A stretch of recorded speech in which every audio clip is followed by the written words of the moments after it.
बिस्मिल्लाहिर्रहमानिर्रहीम। सबसे पहले हम ये देखते हैं कि हमारे पास हार्ट आया है। हार्ट में हमारे पास कॉनिकल शेप्ड है और हमारी जो बेस है, बेस जो होती है वो बहुत वाइड है, लार्ज है। और जो हमारा जो हमारे पास ना ये जो क्या कहते हैं, जो इसकी एपिक्स है ना, वो हमारे पास कॉनिकल शेप है, कोन की तरह है। ठीक है, अब उसमें आप सबसे पहले देखते हैं कि आर्टरीज कौन सी है, पल्मोनरी ट्रंक कौन सी है, ऑर्टिक आर्च कौन सी है। तो ऑर्टिक आर्च हमारे पास ये है और पल्मोनरी ट्रंक हमारे पास यहाँ ये आ गई। उसके बाद ये क्या है, सुपीरियर वेना केवा है, जो खुलेगी कहाँ पे, आपके हार्ट के superior vena cava right atrium में खुलेगी। अब ये सुपीरियर वेना केवा में ये क्या चीज़ है, अगर एम्ब्रियोलॉजी पढ़ी है तो उसमें ये लेफ्ट ब्रैकियोस्फेरिक वेन है, जो कि आपकी लेफ्ट एंटीरियर कार्डिनल वेन को राइट एंटीरियर कार्डिनल वेन के साथ जोड़ रही है। और यहाँ पे आपके पास जो ये राइट समझ लें कि anterior right anterior cardinal when है, राइट एंटीरियर कार्डिनल वेन है।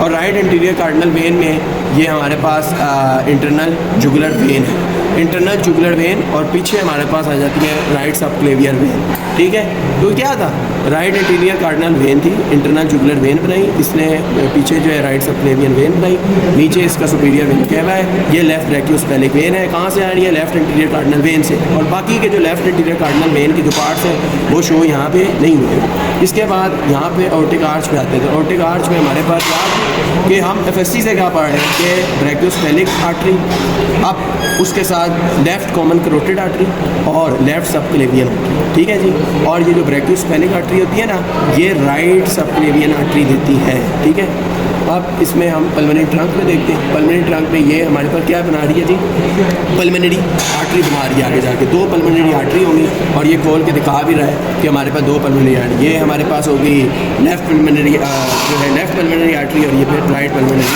आर्टरी। ठीक है जी, अब इसमें हम पीछे की तरफ अगर देखते हैं ना, तो हमारे पास ये क्या है, वेन्स है। अब वेन्स क्यों, पल्मोनरी वेन्स है। पल्मोनरी वेन्स कहाँ पर ड्रेन कर रही हैं, ये कौन सी जगह है, ये लेफ्ट एट्रियम। तो पल्मोनरी वेन्स लेफ्ट एट्रियम में ड्रेन कर रही हैं और pulmonary veins oxygenated blood carry करती हैं, जिसकी वजह से कलर रेड है। अब हमने जब आर्टरीज और वेन्स का हमने चीज़ें देख ली, अब हम आते हैं इसके जो बेसिक स्ट्रक्चर है। फिर हमारे पास जो कोरोनरी आर्टरीज होती हैं वो दो होती हैं, left coronary artery, right coronary artery. Left coronary artery जो होती है वो ज़्यादा ब्लड सप्लाई करती है और वो आपके ऑर्टिक आर्च से ड्राइव हो जाती है, वो निकलता है ब्लड को। अब इसके ये अब हम इसको उठाएंगे और आप ये देख सकते हैं कि ये पेक्टिनेट मसल्स होते हैं राइट एट्रियम के ऊपर, ये नज़र आ रहे हैं। फिर जो ऊपर का एरिया होता है राइट एट्रियम के ऊपर, उसको हम ऑरिकल भी कहते हैं। अच्छा, अब जो यहाँ पे पेक्टिनेट हो गए और बाकी ये सारे आपके यहाँ पेपिलरी मसल यहाँ पे शो होता है और सॉरी यहाँ पे पेपिलरी मसल शो हो रहे हैं। और बाकी जो ये आपका मायोकार्डियम हो गया, अंदर का सारा स्ट्रक्चर एंडोकार्डियम वगैरह। और एपिकार्डियम जो होता है ना, वो विज़रल लेयर ऑफ पेरिकार्डियम होता है। Visceral layer of pericardium is epicardium.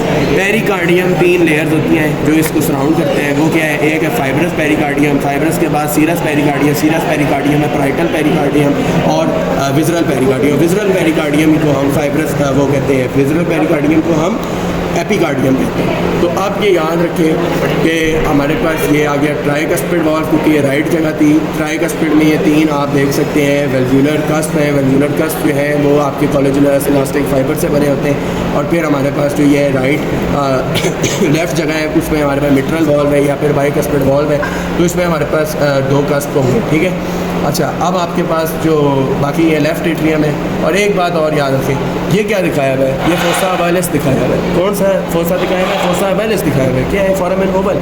Foramen Oval है, जब बंद हो जाता है, फाइब्रोटिक हो जाता है, तो उसको फोसा अबाइलिस कहते हैं। फोसा अबाइलिस ये है। फिर ये करोटिड साइनस दिखाई गई है। करोटिड साइनस के 60% जो वेन्स का खून है, ये जो कोरोनरी आप कहते हैं ना कि वेन्स होंगी, फिर इसमें एंटीरियर कार्डियस भी होती है, फिर वीने कॉर्डिस मिनी में भी होता है जो इसमें ब्लड को ड्रेन करता है राइट एट्रियम, राइट वेंट्रिकल वगैरह में। लेकिन जो करोटिड साइनस होता है वो 60% होता है, वेनस ब्लड वो लेके जाता है इसके अंदर राइट एट्रियम में। ठीक है, उसके बाद ये हमारे पास सुपीरियर वेना केवा और ये क्या है, इंफीरियर वेना केवा। ठीक है जी, तो ये बाकी राइट एट्रियम देख सकते हैं कि कितना छोटा सा इसकी, और ये 1/2 ज़्यादा होता है इसका जो होता है ना, 3 टाइम्स मतलब ज़्यादा होगा, क्या कहते हैं, जो इसका थिकनेस है लेफ्ट वेंट्रिकल, क्योंकि इसने ब्लड को पंप करना है पूरी बॉडी के अंदर। ठीक है जी, तो बस